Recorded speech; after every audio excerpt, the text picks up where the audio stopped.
Hello students. आपका pre board exam अभी 10 Feb को हुआ है और पेपर देने के बाद आप लोगों ने उसको एनालिसिस भी किया होगा। और मेरी तरफ से एक पहल है कि इस कंप्लीट पेपर को मैं डिस्कस करूं आपसे, और ताकि आप लोग जो कोर कंसेप्ट आपके कहीं छूट गए कहीं रह गए तो उनको आप आसानी से समझ पाएं।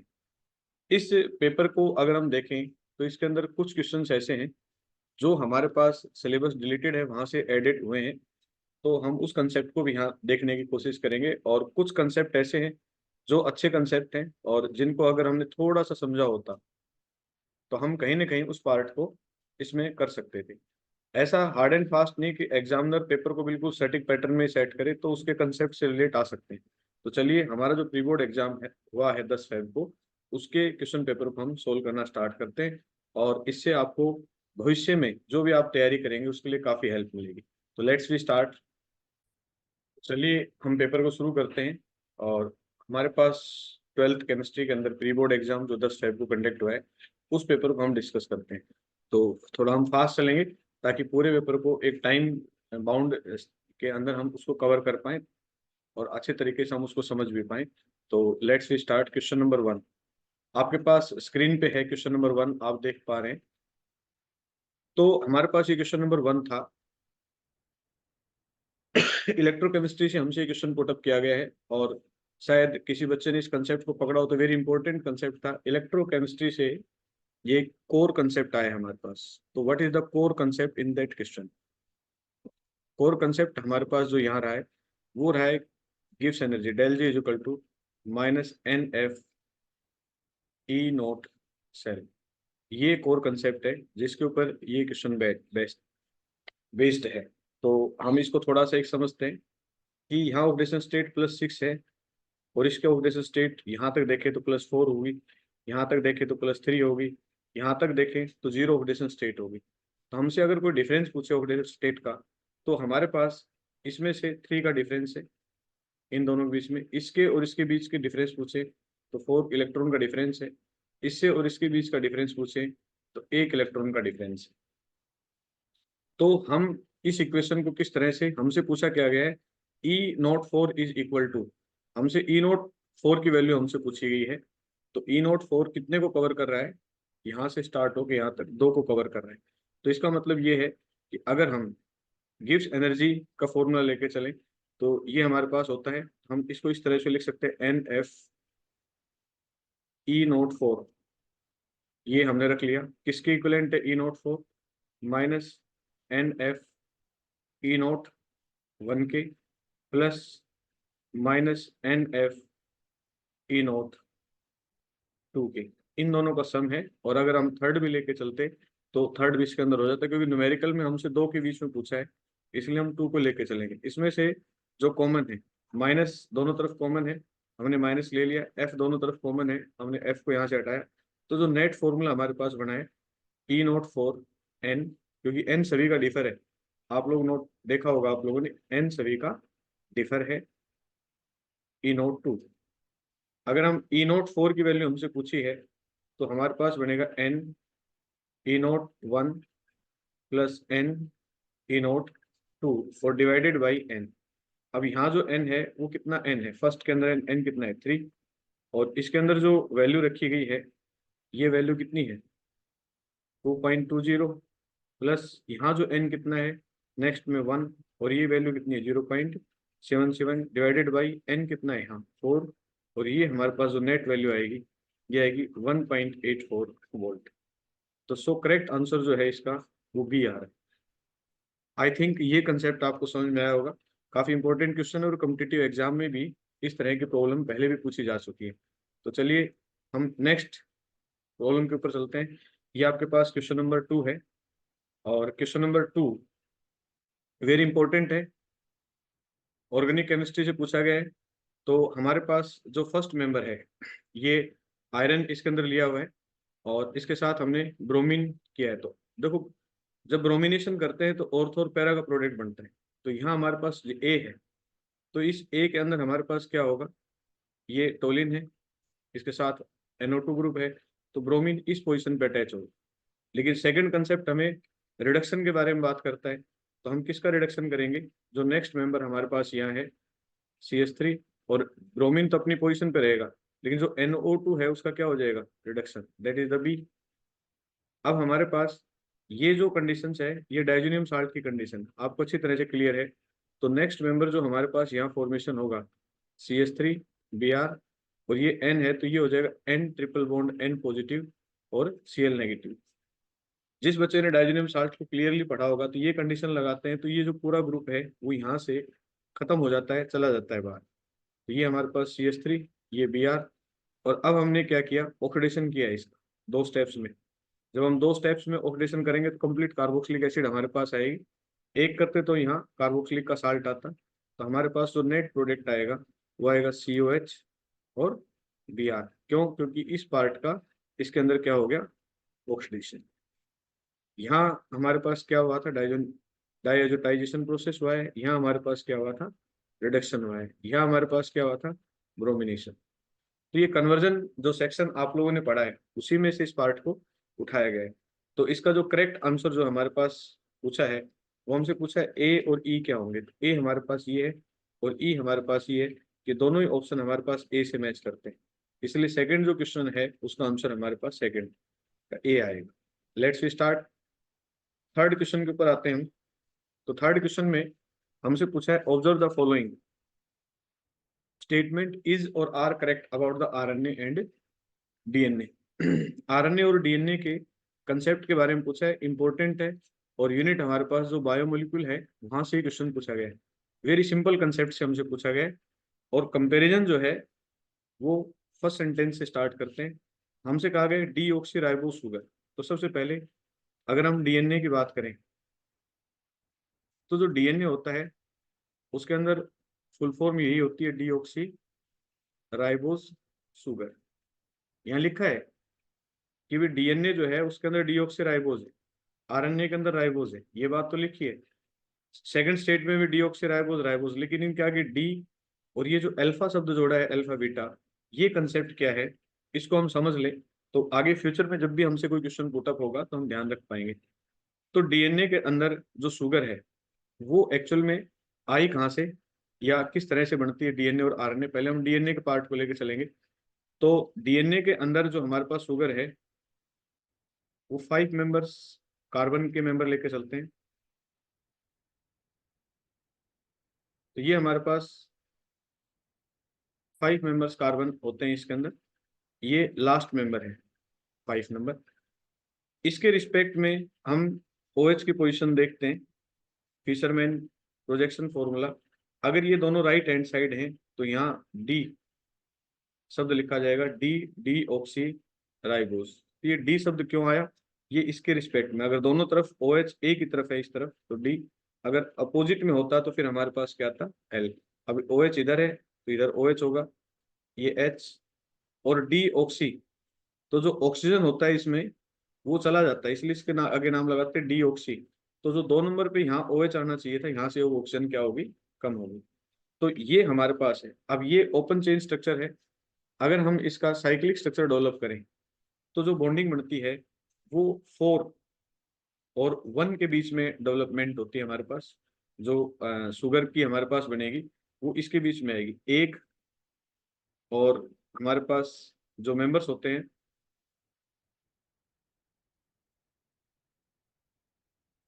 उनके बीच में हमारे पास यहाँ फॉर्मेशन होगी। तो ये जो 4 मेंबर्स है ये इसके साथ बॉन्डिंग फॉर्मेशन करेंगे, और ये कुछ इस तरह का स्ट्रक्चर डेवलप होगा इसके अंदर। हम ध्यान से देखें, ये जो C है ये इसके साथ अटैचमेंट शो करेगा, इसकी जो ऑक्सीजन है वो किस तरह से आएगी इसके साथ, देखिए ये हमारे पास रहा, ये इन ये इसकी जो O है ये इस तरह से बीच में आ जाती है। इसका H है इस ग्रुप के साथ जुड़ के, और इस पोजीशन पे हमारे पास क्या फॉर्मेशन कर लेता है OH। इसका H है वो ऐसे फ्री रहता है, बाकी जो जहाँ पोजीशन थी उसी पोजीशन के ऊपर ये अटैच हो जाते हैं। अगर अब हम इसका साइक्लिक स्ट्रक्चर प्रॉपर तरीके से फॉर्म करें तो इसी स्ट्रक्चर को कुछ इस तरह से रिप्रेजेंट किया जाता है। आप लोगों ने जो स्ट्रक्चर पढ़ा है एक्चुअल में वो स्ट्रक्चर कुछ हमारा ऐसे डेवलप होता है। अब इस पोजीशन में देखें हम, तो यहाँ से क्योंकि एक नंबर कार्बन लेके चलते हैं, तो ये C1 carbon, C2, C3, C4, और ये C5 कार्बन है, ये हो जाता है CH2OH। ये जो नीचे कार्बन था ये हो गया। यहाँ जो एक नंबर कार्बन है, इसके ऊपर पोजीशन लेफ्ट साइड है या राइट साइड, तो लेफ्ट या राइट साइड के बिहाफ पे यहाँ बढ़ते हैं एनोमर। और anomer are of two type, one is alpha and second is beta. दो टाइप्स के एनोमर्स की फॉर्मेशन होती है। तो हम इसी पॉइंट को अब हम देखेंगे कि ये अगर ओ एच यहाँ नीचे की तरफ लग जाए इधर, मतलब राइट हैंड साइड में लगा जाता है, तो हमारे पास ये जो बनता, ये बनता अल्फा। बाकी मेंबर्स एज इट इज, जैसे C1 का C2 पे है, फिर H, फिर OH, फिर यहाँ भी देखो यहाँ नीचे की तरफ H आएगा। तो क्योंकि इसके अंदर जो ये पोजीशन है OH की, ये नीचे की तरफ है इस तरह से, तो इसको नाम दिया जाएगा अल्फा। क्योंकि ये डी का मेंबर ऑलरेडी पहले ही था, तो लिखा जाएगा अल्फा डी डीऑक्सी राइबोस। और हमारे पास जो आगे अगर हम पढ़ेंगे स्ट्रक्चर्स, DNA को डिटेल में ले लेते हैं। अगर ये पोजीशन ऊपर की तरफ हो जाती तो हमारे पास क्या बन जाता, बीटा। अगर ये स्ट्रक्चर हमारे ये पोजीशन ऊपर की तरफ आ जाती तो हमारे पास बन जाता बीटा इस तरह से। ये हमारे पास OH की पोजीशन एक नंबर कार्बन पे, बाकी मेंबर्स थ्री सही रहेंगे एज इट इज। एक नंबर कार्बन पे ये OH की पोजीशन ऊपर हो जाती है, तो फिर हम लिखते हैं इसको बीटा डी डीऑक्सी राइबोस। आप लोगों को पता है अच्छी तरह से DNA हेलिक्स फॉर्मेशन होता है, तो हमारे पास जो बेस की अटैचमेंट होती है, बेस आके कहाँ जुड़ते हैं, बेस शुगर की इस फॉर्म में आके जुड़ता है। जब भी हम स्ट्रक्चर ऐसे फॉर्मेशन करके ले जाते हैं इसको, तो यहाँ एडेनिन ग्वानिन साइटोसिन इस तरह से अटैच करते हैं, तो बेस यहाँ जुड़ता है। तो बेस हमेशा कब जुड़ेगा, जब ये OH की पोजीशन ऊपर की तरफ रहेगी इधर। OH जब नीचे की तरफ रहेगा तो यहाँ बेस आके अटैचमेंट हो ही नहीं सकता। तो इसका मतलब अल्फा डी ग्लूकोज DNA के अंदर नहीं मिलेगा। हमारे पास DNA के अंदर जो मिलेगा, जो अटैचमेंट होती है इस OH ग्रुप के साथ, बेस की अटैचमेंट होती है, जो बेस अटैच होता है, तो हमारे पास जो मिलेगा वो बीटा डी ग्लूकोज मिलेगा। तो ये अल्फा और बीटा में से ये पॉइंट तो हमारे पास क्लियर हो गया कि ये स्टेटमेंट यहाँ तक तो क्लियर है कि इसमें beta D two D hydroxy glucose की फॉर्मेशन होगी। एक पॉइंट हमारा क्लियर हो गया। राइबोज जो होता है, बीटा डी ऑक्सी राइबोज, अब राइबोज का जो मेंबर होगा उसके अंदर क्या होगा, उसके राइबोज के जो मेंबर होंगे, ये डी ऑक्सी राइबोज था, राइबोज में इस पोजीशन के ऊपर क्या मौजूद होगी, OH पोजीशन आ जाएगी। बस ऑक्सीजन जो है उसकी बढ़ जाएगी, ये इस तरह से OH पोजीशन जो है ये आ जाती है। तो उसके अंदर भी सेम कंडीशंस हमारे पास आ जाती है। तो हमारे पास जो करेक्ट स्टेटमेंट जो बनती है वो ये करेक्ट है। इसका मतलब ऊपर वाले में से ऊपर वाली स्टेटमेंट रॉन्ग हुई, सेकंड स्टेटमेंट क्या हुई, करेक्ट हुई। तो आप क्लियर हो गए होंगे अल्फा और बीटा को लेकर। ये एनोमर होता है, और कई बार क्वेश्चन आता है व्हाट आर एनोमर्स। तो C1 पोजीशन जो होती है उसके ऊपर OH की जो पोजीशन अगर इस तरफ लगती है तो बीटा, और इस तरफ OH पोजीशन लगाते हैं तो हमारे पास अल्फा। यही साइक्लिक स्ट्रक्चर का एडवांस फीचर था। ये जो स्ट्रक्चर है ये ओपन चेन स्ट्रक्चर है, ये इसकी फॉल्ट थी। और ये एनोमर के बारे में साइक्लिक ने बताया था, यही इसका एडवांस वर्जन है, यहीं से हमारे पास कंसेप्ट आया। अब आते हैं नेक्स्ट थर्ड पॉइंट के ऊपर, क्या ये सही है या गलत है। तो हमने एक स्टेटमेंट पढ़ी हुई है, आलू के साथ टमाटर सब्जी कभी भी बनाएंगे तो आलू के साथ क्या डालते हैं हम, टमाटर डालते हैं। और गाजर जो होती है, गाजर को इंग्लिश में कैरेट कहते हैं। इंग्लिश में क्या कहते हैं, कैरेट कहते हैं। तो आलू के साथ क्या आया, टमाटर। और गाजर को इंग्लिश में क्या कहा जाता है, कैरेट। मतलब ए के साथ क्या आएगा, टी। आलू और टमाटर थोड़े से अलग हैं तो इसलिए इनके बीच में दोनों में डबल बॉन्ड होता है। और गाजर कैरेट जो है वो सेम है, इसलिए इसके बीच में ये बनता है। अब ए और जी किसके मेंबर्स होते हैं, ये पुरीन के होते हैं, यूरिन, सॉरी।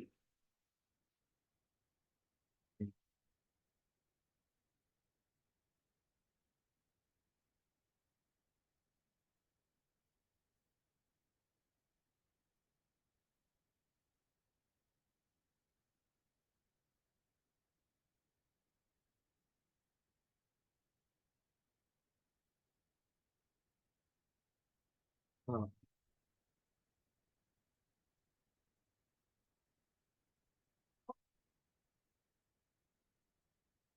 आलू के साथ टमाटर, और गाजर को इंग्लिश में कैरेट कहते हैं। ठीक है, तो ये हमने ए और टी और जी एंड सी ये दोनों मेंबर लिए हैं। पैरामिडिन बेस इन आरएनए है जो होते हैं वो साइटोसिन और थायमिन लेके चलते हैं। ये कॉम्प्लीमेंट्री बेस पेयर होते हैं कि ए के साथ टी आएगा और जी के साथ क्या आएगा, सी आएगा।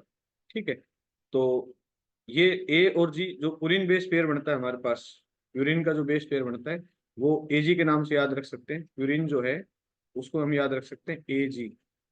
तो इसके अंदर आते हैं, और जो पायरिमिडिन बेस पेयर होता है उसके अंदर जो आता है साइटोसिन और थायमिन। पायरिडिन जो है वो साइटोसिटी, तो याद रख सकते हो प्यूरिन, मेरे नाम से याद रख सकते हो प्यूरिन एजी।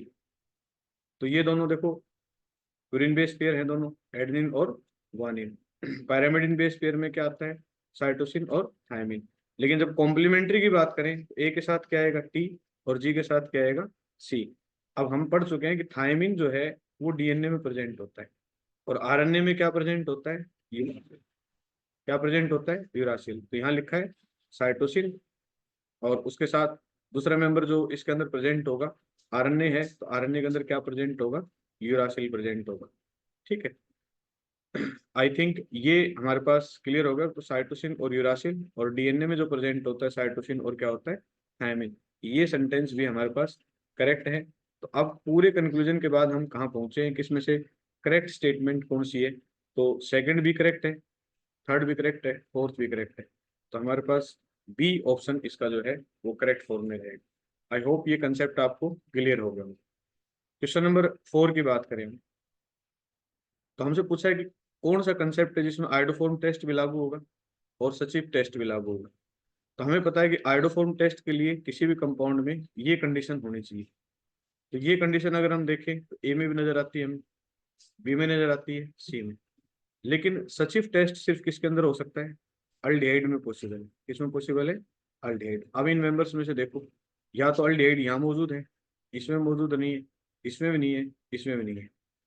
इसका मतलब ये अल्डिहाइड, तो सचिव टेस्ट इन दोनों में हो सकता है। लेकिन कंडीशन क्या है कि आइडोफॉर्म और सचिव दोनों होने चाहिए। तो ये जो ए ऑप्शन है ये दोनों कंडीशन सेटिस्फाई कर रहा है।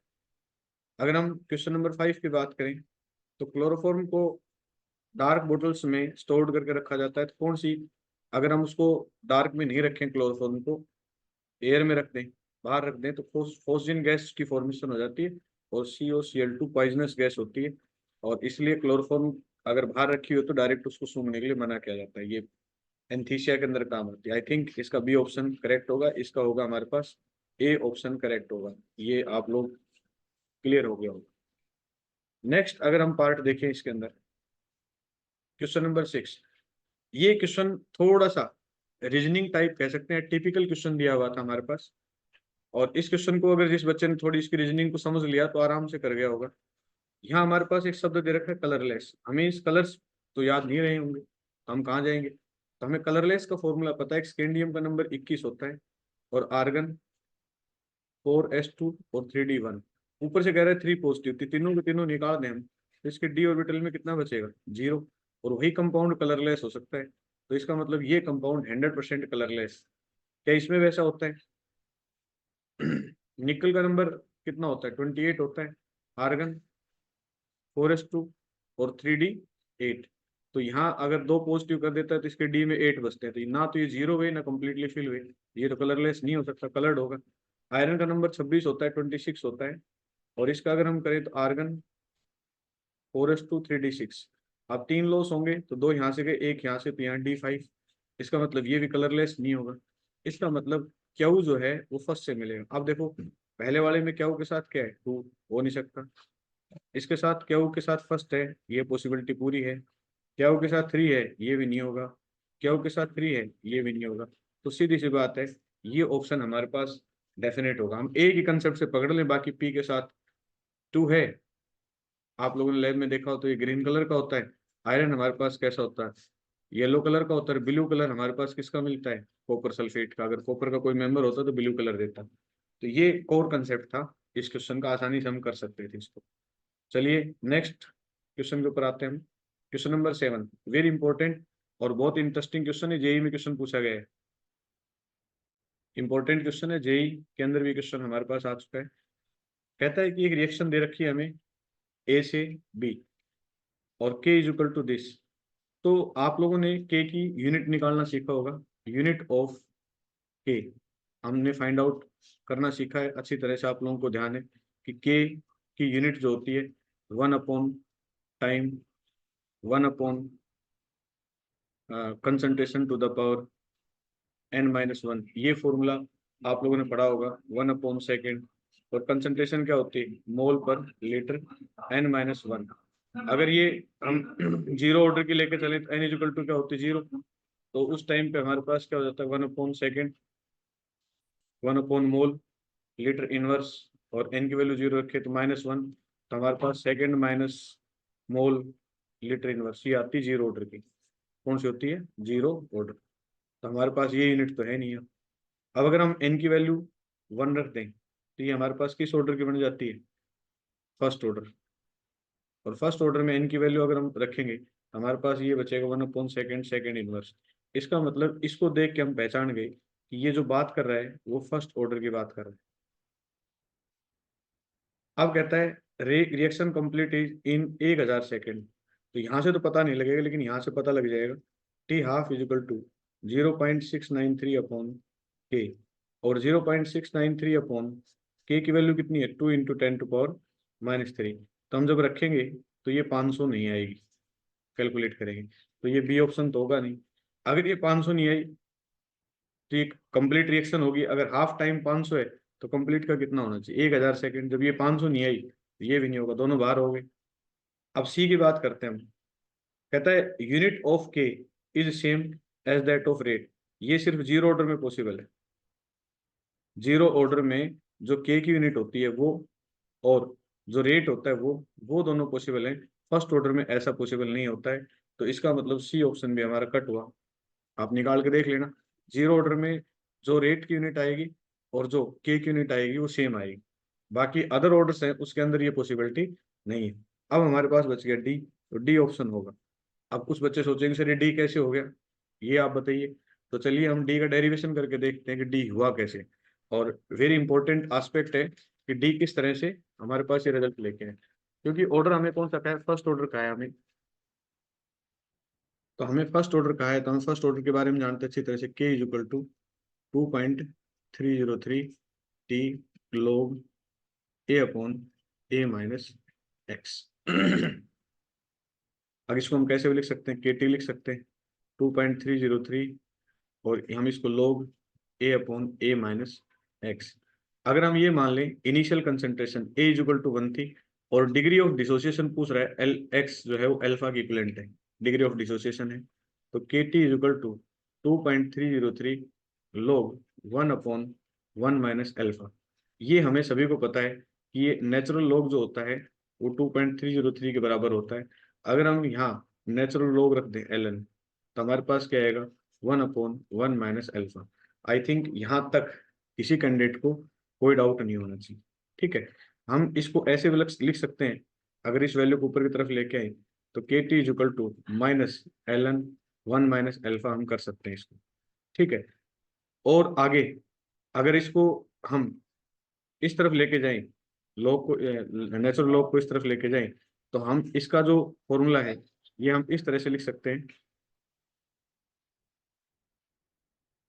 E is equal to minus K T is equal to 1 - alpha, और alpha is equal to 1 - e K T. ये लिख सकते हैं डिग्री ऑफ डिसोसिएशन। अब तुम कहोगे सर ये कहाँ से आ गए, तो आप लोगों को बता दूं कि अगर हम इस ln को इस तरफ ले आए, हमारे पास इस ln को इस तरफ ले आए तो इसको ln के टी लिख सकते हैं। ये हमारे पास क्या हो जाएगा, या उस माइनस को उस ln के टी लिख सकते हैं, तो हमारे पास क्या आ जाएगा 1 - अल्फा। अगर हम इसको ln के टी करें तो हमारे पास अल्फा-1 करें इसको, तो इसके आगे माइनस लगा सकते हैं हम। और हमें पता है कि ln e is equal to कितना होता है, 1 होता है। तो हम इसको इस तरह से लिख सकते हैं, -e K T is equal to अल्फा-1। अब हम अगर इसका नेचुरल लॉग लेंगे तो हमारे पास जो वैल्यू आएगी वो इसी तरह से आएगी। ln e is equal to हमारे पास क्या आता है, 1 आता है। तो इस तरह से इसकी जगह वैल्यू, नेचुरल लॉग की जगह वैल्यू रख के और e टू द पावर में रख सकते हैं, और अल्फा इज इक्वल टू हमारे पास ये वैल्यू आएगी। इसलिए जो डिग्री ऑफ डिसोसिएशन का फॉर्मूला है वो कुछ इस तरह से जनरेट होके आएगा। इसलिए डी ऑप्शन इसका क्या आएगा, करेक्ट आएगा। क्वेश्चन नंबर 8 के अंदर आते हैं हम। ये जो क्वेश्चन है ये हमसे कहाँ से पूछा गया है, पॉलीमर में से पूछा गया है। पॉलीमर आउट ऑफ सिलेबस है, अब उसमें से हटा रखा है, हटा दिया गया है, तो इसलिए ये क्वेश्चन आउट ऑफ सिलेबस रहा है। आप लोग वहाँ हम अक्राइलोनाइट्राइल कैप्रोलेक्टम की स्टडी करते हैं, कैप्रोलेक्टम जब हम फॉर्मेशन करते हैं तो ये अमीनो कैप्रोइक एसिड की फॉर्मेशन की जाती है, उस टाइम पे इसका इस्तेमाल किया जाता था। तो इसकी अगर हम लाइसिस कर दें तो हमारे पास इस कंपाउंड की फॉर्मेशन हो जाती है।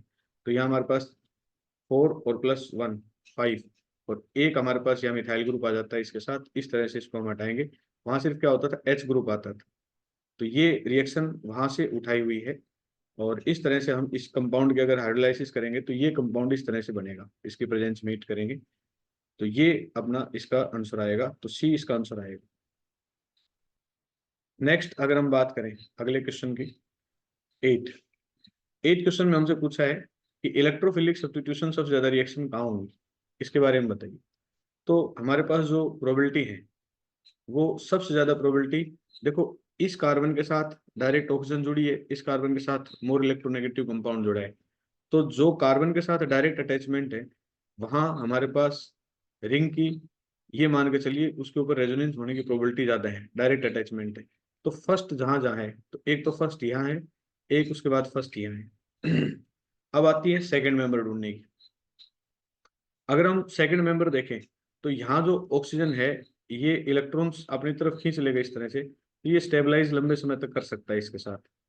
तो ये मतलब इलेक्ट्रोफिलिक का मतलब है कि इसके ऊपर चार्ज डेवलपमेंट नहीं होने देगा, तो ये सबसे कम होगा। और उसके बाद बच कौन सा गया, सेक थर्ड, तो इसलिए इसके सबसे ज्यादा चांस जो हमारे पास बनेंगे वो बी ऑप्शन के हमारे पास जनरेट होते हैं। क्वेश्चन नंबर 10 की अगर हम बात करें तो पूछा है एनिसोल। अब एनिसोल का मेंबर सभी को पता है, ईथर का मेंबर होता है। एनिसोल की अगर हमने रिएक्शन की है, किसके साथ रिएक्शन की है एनिसोल की, ब्रोमीन एस्टिक एसिड की प्रेजेंस में की है, तो ऑर्थो और पैरा के प्रोडक्ट की फॉर्मेशन करता है ये।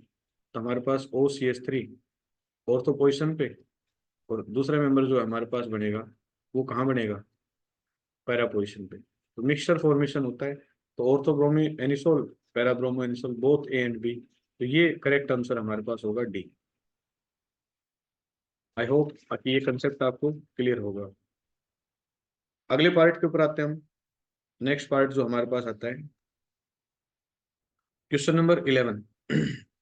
हमसे पूछा है कि 3D सीरीज के अंदर हमारे पास, क्वेश्चन नंबर 11 है, 3D सीरीज में स्कैंडियम से जब हम कॉपर तक जाते हैं तो जो डेंसिटी है उसके ऊपर क्या इफेक्ट पड़ेगा। तो डेंसिटी इज इक्वल टू क्या होती है, mass upon volume. There are two factors, one is mass, second is volume. जब हम स्कैंडियम से और कॉपर की तरफ जाते हैं तो हमारे पास मास जो है वो इंक्रीज होता है। तो जब सीधी सी बात है मास इंक्रीज होगा तो डेंसिटी इस केस में क्या होती है, इंक्रीज। एक कंसेप्ट हो गया।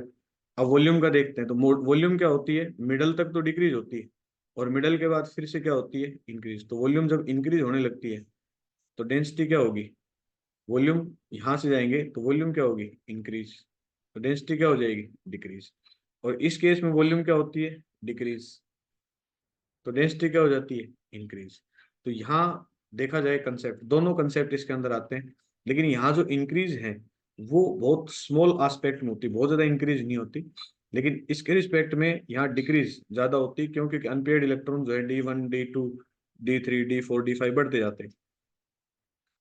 अनपेयर्ड इलेक्ट्रॉन यहाँ जाके खत्म होते हैं लास्ट के 2 मेंबर्स में, तब जाके वॉल्यूम यहाँ से थोड़ा थोड़ा थोड़ा थोड़ा इंक्रीज होती है। तो देखा जाए, कॉमन एस्पेक्ट देखा जाए तो डेंसिटी जो है, वॉल्यूम जो है या साइज है वो एक्चुअल में डिक्रीज होती है। तो वॉल्यूम अगर डिक्रीज होगी तो डेंसिटी क्या होगी, इंक्रीज। तो डेंसिटी इस कंडीशन में भी क्या होगी, इंक्रीज। दोनों इनवर्स इंक्रीज प्रॉपर्टी आ रही है तो हमारे पास goes on increasing, A option जो है इसका राइट आएगा। क्वेश्चन नंबर 12 जो है हमारे पास वेरी इंपॉर्टेंट है, और थोड़ा सा हटके पूछा गया ये, आपका जो जनरल कंसेप्ट है उस उन कंसेप्ट से बियॉन्ड, जो एनसीईआरटी है उससे बियॉन्ड लेके गए हैं, ये भी कॉम्पिटिटिव क्वेश्चन हमसे पूछा गया है। तो हमारे पास ये रिएक्टेंट है, ये हमारे पास क्या है, प्रोडक्ट है। हमसे पूछा गया है कि ये जितनी स्टेटमेंट दी गई, इनमें से किसी एक स्टेटमेंट से हम इसका आंसर फाइंड आउट कर लेंगे। तो जो अगर एंथैल्पी देखो, एनर्जी देखो यहाँ, इसकी एनर्जी यहाँ आती है और प्रोडक्ट की एनर्जी जो है वो यहाँ है। तो मतलब एंथैल्पी जो है रिएक्टेंट की वो ज्यादा है as compare to enthalpy of product. देख सकते हो आप, ये वैल्यू इसके सामने जाके यहाँ टच हो रही है, ये यहाँ। तो अगर हम यहाँ से 0 से शुरू करेंगे, 1 2 3 4 5, तो इसकी 2 आएगी, इसकी 3 आएगी। तो रिएक्टेंट की एंथैल्पी ज्यादा है। और जब रिएक्टेंट की एंथैल्पी ज्यादा होती है तो रिएक्शन हमारे पास कैसी होनी चाहिए, एक्सोथर्मिक होनी चाहिए। कैसी होनी चाहिए, एक्सोथर्मिक। और यहाँ क्या दे रखा है कि रिएक्शन जो है वो एंडोथर्मिक है, इसलिए ये स्टेटमेंट गलत है। हमसे पूछा क्या है, which of the are correct, तो फिर क्या बच गए, पी और क्यू बच गए। अब देखो आर जो है, पी और क्यू नहीं पता हमें, फिर भी आर से अगर हम उठा लें तो आर गलत है। तो हमारे पास देखो आर ओनली, ये भी नहीं हो सकता, आर ओनली ये भी नहीं हो सकता, ये भी नहीं हो सकता। जहाँ आर आ गया इसका मतलब वो तो गलत है ही। तो बच क्या गया हमारे पास, ऑप्शन ए बच गया। तो ए इज द राइट आंसर, इसलिए इसका आंसर राइट ए आएगा हमारे पास। चलिए नेक्स्ट पॉइंट के ऊपर आते हैं हम। असरेशन रीजनिंग वेरी इंपॉर्टेंट क्वेश्चन है। आप लोगों ने काफी बच्चों ने इसको अच्छी तरह से सोल्व भी किया होगा, लेकिन ये बहुत क्लोजेस्ट कंसेप्ट होता है ये। ऑर्गेनिक केमिस्ट्री से लगाओ या इनऑर्गेनिक से कहीं भी, तो उनको हमें बड़े ध्यान से सोल्व करना पड़ता है। तो इन क्वेश्चन को अगर हम ध्यान से देखें, तो चलिए क्वेश्चन नंबर 13 में आते हैं हम और यहाँ से कंसेप्ट को शुरू करते हैं। कंसेप्ट जो है बहुत ही क्लोज होता है, तो हमें थोड़ा ध्यान से समझना होता है। Question number 13, if benzoic acid dissolve in benzene it form dimer. ये हमें सभी को पता है कि बेंजोइक एसिड का चाहे आप कभी भी मेंबर लेके चलें, ये मेंबर है बेंजोइक का। और दूसरा मेंबर अगर बेंजोइक का नजदीक लेके आओगे इस तरह से, ओ एच, तो देखो ये हमेशा अपने पास क्या करेंगे, ये एक हाइड्रोजन बॉन्ड फॉर्मेशन करके 2 यूनिट जुड़ जाती है, तो डाइमर तो बनाएंगे, इसमें कोई दो राय है ही नहीं। तो डाइमर फॉर्मेशन तो होती है। तो इसका मतलब ए जो है वो करेक्ट है, ए स्टेटमेंट करेक्ट है। उसके बाद कहता है acetic acid when dissolve in water undergo dissociation. हमें सभी को पता है एस्टिक एसिड को जब वाटर में डालते हैं, कंप्लीट डिसोसिएशन नहीं होता, ये वीक एसिड होती है, लेकिन डिसोल्व 100% होती है और इस तरह से आइंस में डिसोसिएट हो जाती है। तो इसका मतलब ये भी करेक्ट है। अब क्या ऊपर वाली बात को एस्टिक एसिड बता पा रही है, ऊपर हम बेंजोइक एसिड की बात कर रहे थे, नीचे हम एस्टिक एसिड की बात कर रहे हैं। So R is not the correct explanation of A. Both are true, but R जो है वो करेक्ट एक्सप्लेनेशन नहीं है, इसलिए इसका आंसर जो है वो बी आएगा। 14, diethyl ether is widely used as a solvent in organic solvent. बिल्कुल सही है, इस बात में कोई दो राय नहीं है, ये स्टेटमेंट बिल्कुल सही है कि इथर का हम बहुत ज्यादा इस्तेमाल करते हैं, कंपनियों में भी कराया जाता है। It is highly reactive and take part in all reactions, ये बात गलत है। ये हाईली रिएक्टिव भी नहीं होती और सभी रिएक्शंस में टेक पार्ट करे, ये बात गलत है, तो ये फॉल्स होगी। अब इसके लिए कंडीशन कहाँ होती है कि ए ट्रू हो और आर फॉल्स हो, तो हमारे पास क्या ऑप्शन आएगा, C. Aldehyde get oxidise more easily than ketone. Aldehyde में हमारे पास कुछ इस तरह से होता है और कीटोन में हमारे पास कुछ इस तरह से होता है। तो कीटोन में तो स्टीरिक हिंड्रेंस होता है क्योंकि दो अल्काइल ग्रुप प्रेजेंट होते हैं, तो यहाँ कौन सा हिंड्रेंस लागू हो जाता है, स्टीरिक हिंड्रेंस। तो ये रिएक्टिविटी इसकी कम होती है। तो ये बात तो बिल्कुल सही है, ये स्टेटमेंट बिल्कुल सही है। लेकिन सी सी इन कीटोन, सी सी की बात नहीं है, तो सीओ बॉन्ड जो होता है कीटोन में उसका रोल होता है, यहाँ भी सीओ बॉन्ड का होता है। तो ये स्टेटमेंट जो है ये फॉल्स है, इसलिए इसका ऑप्शन आएगा C. Corona vaccine was based on RNA. बिल्कुल सही है, कोरोना के बारे में हमने पढ़ा था, कोरोना जो है वो वायरस है और वायरस के अंदर आरएनए प्रेजेंट होता है, ये बात तो बिल्कुल सही है। RNA has double helical structure, सभी को बता रहा, आरएनए जो है वो सिंगल स्टैंडर्ड कंसेप्ट होता है, तो ये स्टेटमेंट क्या हुई, फॉल्स। तो इसलिए इसका ऑप्शन आएगा सी। तो ये हमारे पास असरेशन और रीजनिंग के क्वेश्चंस थे जो कि आप लोगों ने सोल्व किए होंगे और जिसके ऊपर हमने कोर कंसेप्ट किया भी है। चलिए हम सेक्शन बी के अंदर चलते हैं और आगे देखते हैं सेक्शन बी में हमसे क्या पूछा गया है। सेक्शन बी में हमसे जो यूनिट नंबर 2 है वहां से मोलरिटी का कंसेप्ट पूछा, लेकिन थोड़ा सा कंसेप्ट को घुमा रखा है। अगर हम उसको ध्यान से देखें तो वेरी इजी कंसेप्ट है। हमसे क्या कर रखा है, 250 ml दे रखा है डी ग्लूकोज और उसमें 10.8% सिर्फ कार्बन दे रखा है। मतलब ग्लूकोज का जो फॉर्मूला होता है C6H12O6, उसमें से सिर्फ इसने किसकी वैल्यू दे दी, कार्बन की वैल्यू दे दी। तो अगर हम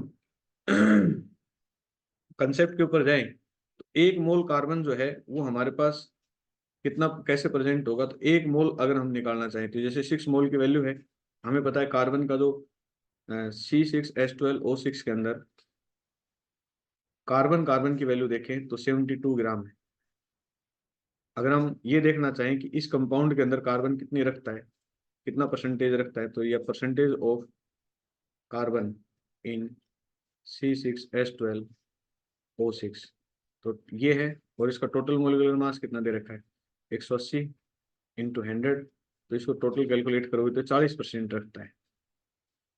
अब कार्बन के अगर हम अब निकालें नंबर ऑफ मोल्स, अगर हमें पता लग गया कि इसके अंदर 40% है, नाउ नंबर ऑफ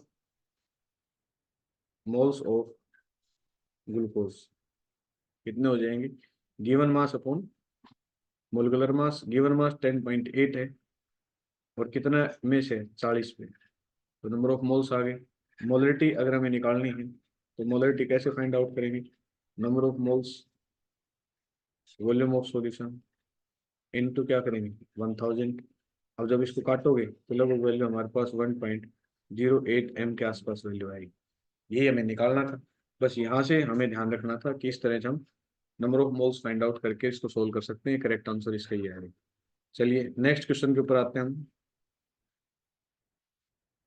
हमें ये जो क्वेश्चन दे रखा है, ये क्वेश्चन हमें इक्विलिब्रियम के ऊपर दिया हुआ है क्वेश्चन है, तो इसको हम थोड़ा सा ध्यान से करेंगे। देखो ये क्वेश्चन भी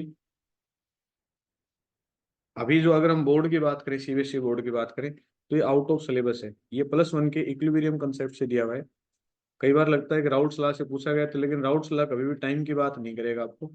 तो ये जो बात है इक्विलिब्रियम से उठाई है, फिर उसको राउट्स लॉ से कनेक्ट किया जा सकता था।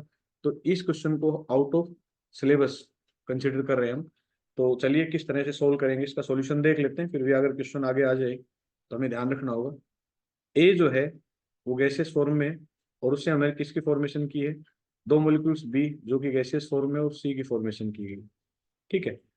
इनिशियल अगर हम कंसंट्रेशन देखें हम इसकी, तो इनिशियल कंसंट्रेशन क्या होगी, इनिशियल 800 दे रखी है इसकी, और उस टाइम पे क्या होगी इसकी, जीरो कंसिडर कर ली, मतलब ये जीरो वैल्यू है।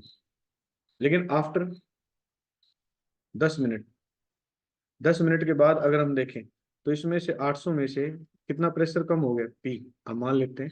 और वो जो प्रेशर होगा यहाँ 2p हो जाएगा, यहाँ p क्योंकि इसकी स्टीकियोमेट्रिक कोसेंट 2 है।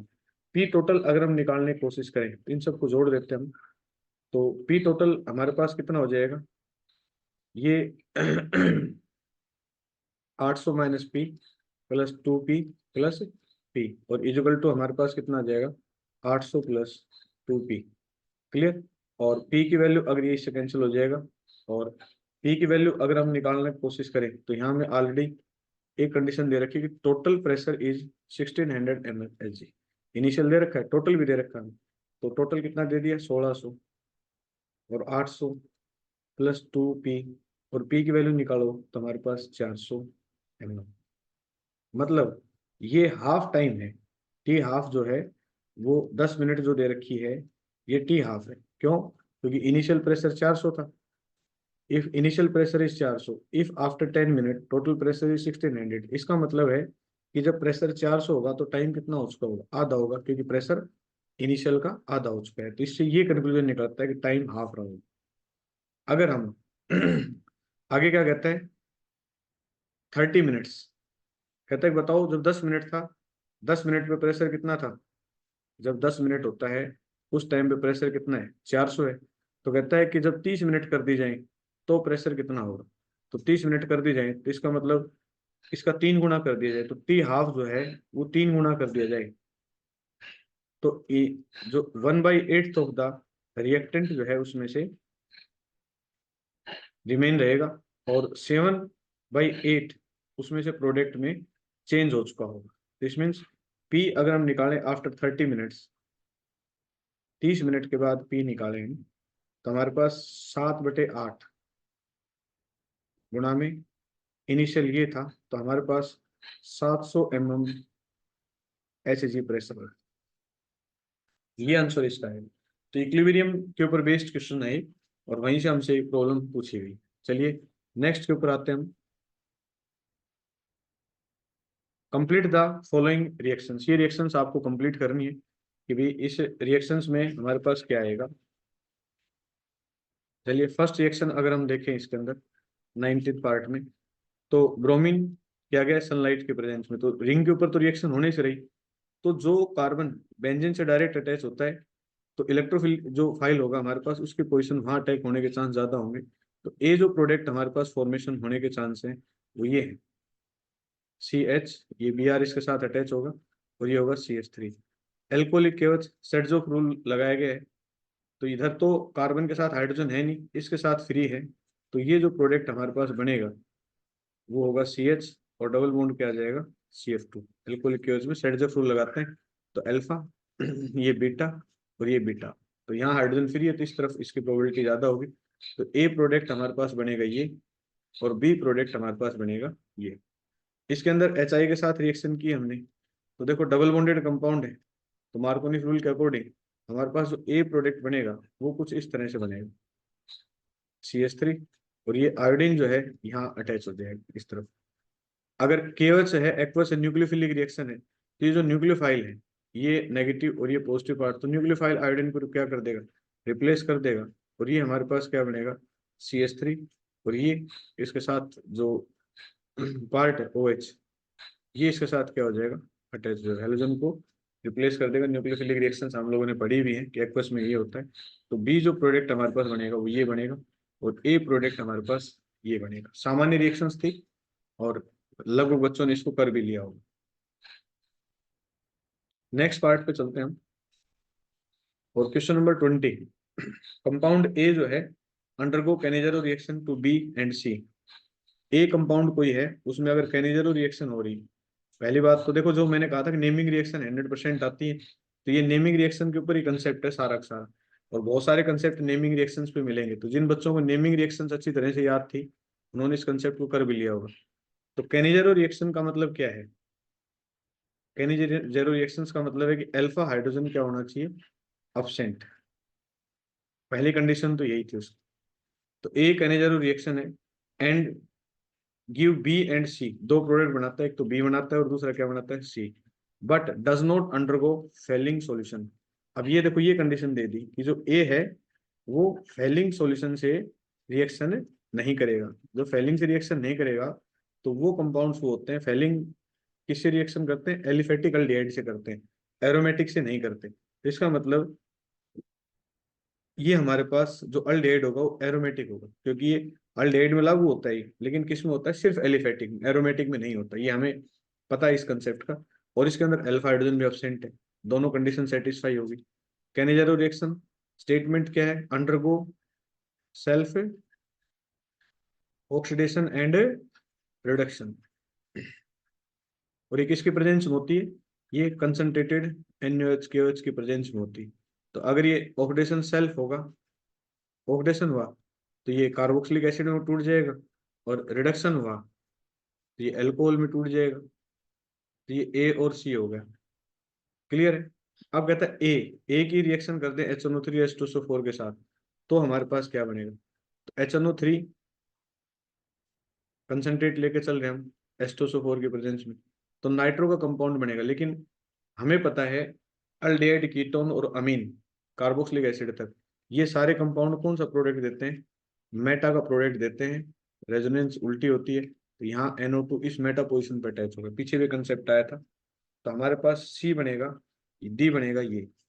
तो अब जो बच्चों ने इतना करने के बाद इसमें लिखा right the chemical reaction involve और आइडेंटिफाई A to D, तो हम आंसर जो लिखेंगे सॉल्यूशन में, रिएक्शन तो कर दिया हमने। ए हमारे पास ये बना बेंजल डिहाइड, प्रॉपर तरीका ये होता है लिखने का। बी हमारे पास क्या बना potassium salt of benzoic acid, और सी हमारे पास क्या बना ये बेंजाइल अल्कोहल, और डी हमारे पास किसकी फॉर्मेशन की मेटा पोजिशन पे नाइट्रो ग्रुप है, नाइट्रो मेटा पोजिशन पे नाइट्रो बेंजल डिहाइड। तो इस तरह से एग्जामिनर अपने मार्क्स जो है इसमें डिस्ट्रीब्यूट करेगा। चलिए अगले पार्ट के ऊपर आते हैं हम, क्वेश्चन नंबर 20। वेरी इंपॉर्टेंट है, मतलब उसके और में पार्ट है। हम पर तो 20, पिछला भी हमने 20 किया था, और ये क्वेश्चन भी 20 है। ये इसके और का पार्ट दे रखा है, जहां से हमें उसको करना है 20 का जो और का सेक्शन है, उसमें से हम इस पार्ट को कर रहे हैं। तो और के सेक्शंस में से हम इसको लेके चलते हैं। तो ये हमारे पास असाइल क्लोराइड है, और ये मेथड ऑफ प्रिपरेशन अगर डाई अल्काइल कैडमियम के साथ तुमने पढ़े हो, अच्छी तरह से ध्यान हो, तो इसके दो मोलिक्यूल्स लेते हैं और ये दोनों ग्रुप इसके साथ जुड़ जाएंगे, और हमारे पास जो अगला प्रोडक्ट बनेगा वो CH3 C double bond O और C2H5, इसकी ट्वाइस हो जाती है, और ये डाई अल्काइल कैडमियम जो है CdCl2 बाहर आ जाता है। ये बनेगा इसका प्रोडक्ट। अगला ग्रिग्नार्ड्स रिएजेंट के साथ रिएक्शन है, तो ये नेगेटिव, ये पॉजिटिव, ये पॉजिटिव, और ये पार्ट कैसा होता है, नेगेटिव। तो ये कंपाउंड इसके साथ जाएगा, ये हमारे पास इसके साथ जाएगा। अगला जो मेंबर बनेगा C6H5 COMg और ये CH3 इसके साथ नीचे आएगा। फॉर्मूला सभी को पता ही है। इसमें दो स्टेप में रिएक्शन, सेकंड स्टेप में हमें दे रखा है H2H आयन की प्रेजेंस में, तो ये हो जाएगा HOH, और हमारा अगला मेंबर बनेगा C6H5C, और ये होगा हमारे पास OH और ये हमारे पास क्या होगा CH3। तो ये इसका फाइनल प्रोडक्ट जो है हमारे पास बनेगा। इसको ऐसे भी लिख सकते हैं, या फिर भी बेंजीन का मेंबर है तो कई बार ऐसे भी लिखा जा सकता है। आई थिंक ये कंसेप्ट आपको क्लियर होगा वो 20। नेक्स्ट पार्ट पे अगर हम चलें, 21 नंबर क्वेश्चन आता है। ये हमसे पूछा है ग्लाइसल एनालिन।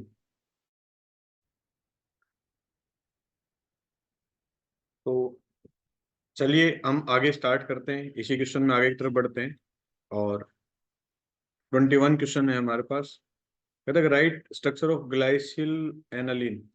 ये पॉलीमर में से क्वेश्चन पुट अप किया गया है, जो कि सिलेबस से रिलेटेड है।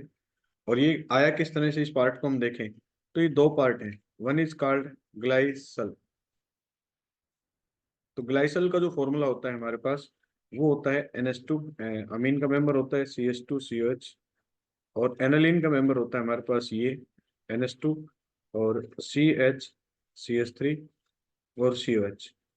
इन दोनों का अगर हम पॉलीमराइजेशन कर दें तो हमारे पास ये H और ये पॉइंट इसके साथ क्लियर होते हुए हमारे पास ये प्रोडक्ट फॉर्मेशन होती है।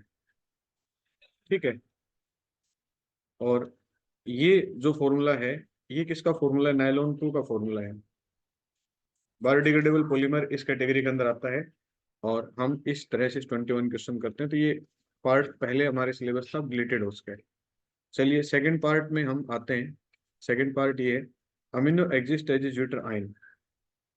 अमीनो एसिड्स हमें पता है अल्फा अमीनो एसिड्स होती हैं, कार्बोक्सिलिक ग्रुप और एक अमीन ग्रुप प्रेजेंट होता है इसमें।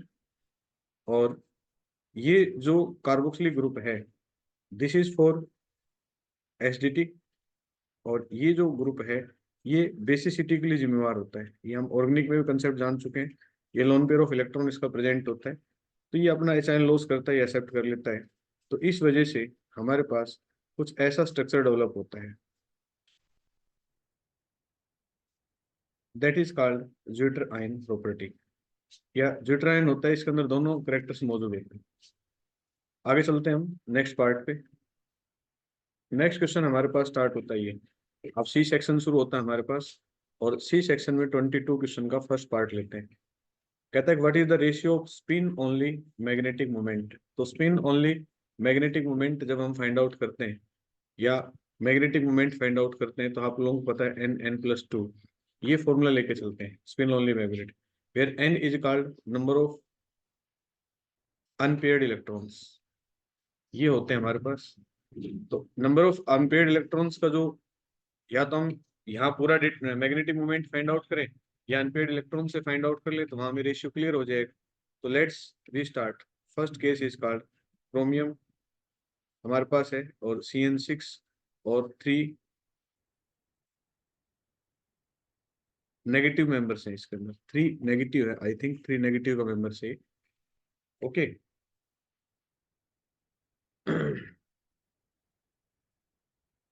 हम्म 3 नेगेटिव है या 3 पॉजिटिव है, इस तरह से। आई थिंक इसको हम अगर 1 मिनट में पेपर में नोट देख रहा हूँ इसको, 3 नेगेटिव, बिल्कुल राइट, 3 नेगेटिव का मेंबर से, दैट द 3 नेगेटिव। क्रोमियम का नंबर होता है 24, और 24 में हमारे पास वैल्यू आएगी argon 4s2, 4s1, special case होता है 3d5। अभी 3 नेगेटिव है, 3 मेंबर बाहर से और लेगा, तो हमारे पास एग्जैक्ट जो वैल्यू यहाँ फॉर्मेशन होगी, तो यहाँ हमारे पास टोटल 3 ऐड होंगे। किस तरह से ऐड होंगे, ये हमारे पास डी ऑर्बिटल है, तो इसमें 5 है, 3, 4 और 5। एक हमारे पास कहाँ मौजूद है, एस के अंदर मौजूद है।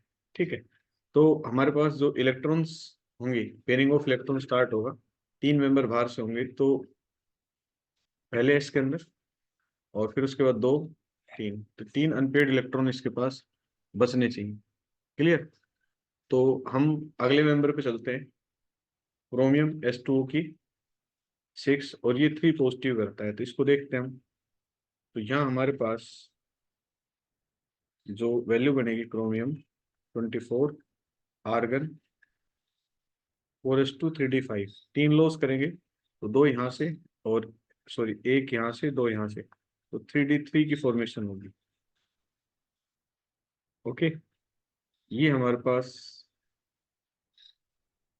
2 यहाँ से जाएंगे, 1 यहाँ से जाएंगे, 3 मेंबर जाएंगे इसके अंदर, आर्गन के अंदर, तो ये हमारे पास 3d3 बचेंगे। 3 अनपेड इलेक्ट्रॉन इसके पास बचने चाहिए। क्लियर। साइनाइड कैसा लिगेंड है, स्ट्रॉन्ग लिगेंड है। स्ट्रॉन्ग 2 पोजीशंस हमारी खाली करेगा पहले ही, तो ये इसके साथ अटैचमेंट होगी, ये इसके साथ अटैचमेंट होगी, तो कंप्लीट 2 पोजीशन खाली नहीं होंगी।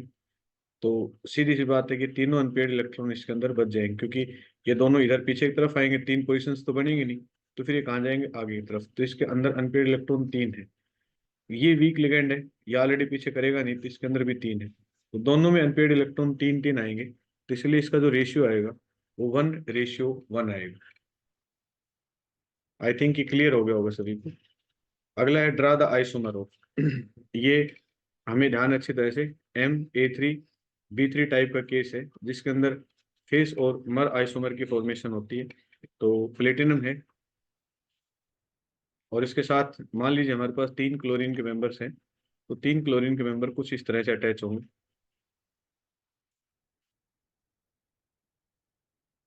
ये तीनों मेंबर इस तरह से जुड़े हुए हैं, तो ये फेस आइसोमर की फॉर्मेशन कर लेते हैं। ये that is called face isomer. Bracket लगा के, और इसके ऊपर हम क्या लगा देंगे, पॉजिटिव चार्ज है पॉजिटिव, और मर आइसोमर में एक्सेल के ऊपर होना चाहिए, तो ये हमने एक्सेल ले लिया। अब बाकी जो मेंबर बच गए, क्योंकि हमारे पास NH3 बच गया, NH3, और ये हमारे पास क्या है, क्लोरीन, एक NH3 इधर आएगा, तो ये पॉजिटिव, और ये हमारे पास होगा मर आइसोमर मेरिडोनियल। तो इस तरह से हम फेस और मर के 2 केस डेवलप कर सकते हैं। Write the IPC name of the this compound, oxidation state find out करेंगे, x3 × 0 is equal to +4, x is equal to कितनी आएगी, 4 के आसपास आएगी, +4 वैल्यू आएगी। ठीक है, तो इस वैल्यू को अगर हम देखें, तो हमारे पास जो नाम लिखा जाएगा कंपाउंड का, वो क्या रहेगा, 22 क्वेश्चन में हमारे पास नाम लिखा जाएगा इसका। Right, what is the IPC name of this compound, tris, यहाँ से ब्रैकेट स्टार्ट होता है, तो EN किसके लिए लिखा जाता है, इथेन 1,2 डायामीन। क्लियर, इसमें कॉमा रहेगा, ब्रैकेट लगेगा इस तरह से, और ये लिखा जाएगा प्लेटिनम, और ब्रैकेट क्लोज होगा, ये होगा। तो देखो इसके अंदर एक तो कंडीशन ये होगी कि ये अल्फाबेटिकली है, इसके अंदर जो ऐसे अल्फाबेटिकली आ जाते हैं, उसके आगे 2 डाई ट्राई टेन रिलेक्टेबल की ट्रिस बिस, इस तरह से शब्द लगते हैं, तो ये ट्रिस इथेन 1,2 डायमिन प्लेटिनम और 4, ये करेक्ट नेम होगा इसका। आई थिंक ये कंसेप्ट आपको क्लियर हो गया होगा। नेक्स्ट अगर हम क्वेश्चन की बात करें, 23 क्वेश्चन, वेरी इंपॉर्टेंट 23 क्वेश्चन, और ये डेफिनेट है, ये कोर कंसेप्ट हर बार एग्जाम के अंदर आता है, तो उसी पैटर्न से क्वेश्चन हमसे पूछा गया है, और नर्नेस्ट इक्वेशन है, वहां से क्वेश्चन आए। EMF का मतलब है हमें ई सेल कैलकुलेट करके बताने की कितनी ई सेल होगी। तो हमारे पास जो इक्वेशन दे रखी है, इसमें ये पार्ट एनोड है, और ये पार्ट क्या है, कैथोड। एनोड पे हमेशा क्या होता है, ऑक्सीडेशन, लॉस ऑफ इलेक्ट्रॉन। तो अगर हम इसकी इक्वेशन बनाएं तो हमारे पास कुछ इक्वेशन इस तरह से बनेगी कि एनोड की रिएक्शन होगी और एनोड पे ऑक्सीडेशन होता है, और ऑक्सीडेशन में हमेशा क्या होता है, लॉस ऑफ इलेक्ट्रॉन। तो ये जो एल्युमिनियम है, ये एल्युमिनियम किस में कन्वर्ट हो जाएगा, एल्युमिनियम 3 पॉजिटिव में, ये सॉलिड फॉर्म में, और 3 इलेक्ट्रॉन लॉस कर देगा। सेकंड में निकल 2 पॉजिटिव, ये कैथोड की रिएक्शन होगी, और कैथोड पे क्या होता है, रिडक्शन होता है। Reduction means gain of electron होता है। तो निकल 2 positive gain 2 electrons and converted into निकल। अगर हम ओवरऑल रिएक्शन बैलेंस करें तो हमारे पास 2 की मल्टीप्लाई 3 के नीचे होगी, 3 6 3, और यहाँ ऊपर 2 की मल्टीप्लाई होगी ये, और ये इस तरह से क्रॉस हो जाएगा। तो 2 एल्युमिनियम सॉलिड प्लस 3 निकल 2 पॉजिटिव,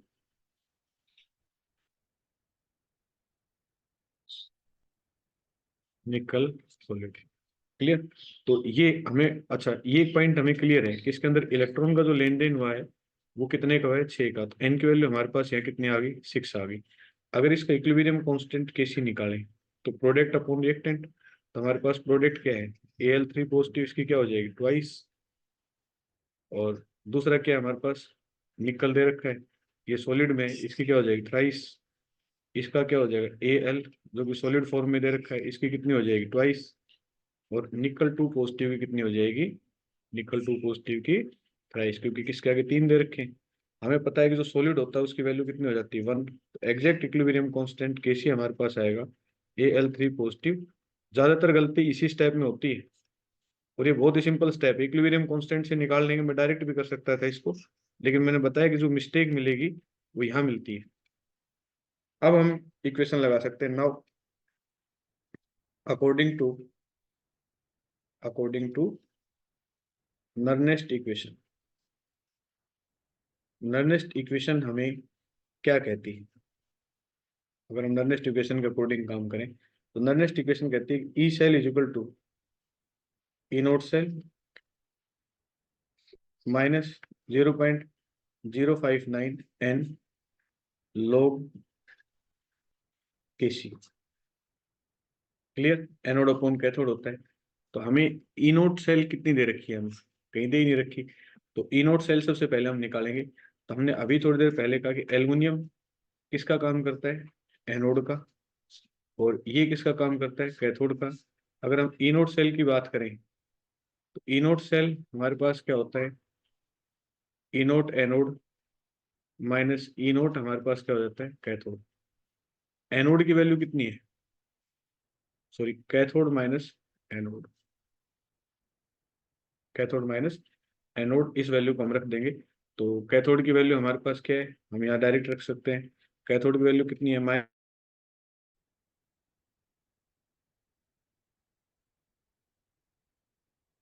चलिए हम पॉइंट के ऊपर आते हैं, जहां से हम चल रहे थे उसी पॉइंट पे। हमारे पास ये पार्ट है, और इसके अंदर हम कर रहे थे अभी प्रॉब्लम्स जो कर रहे थे, उसी पॉइंट के ऊपर आते हैं।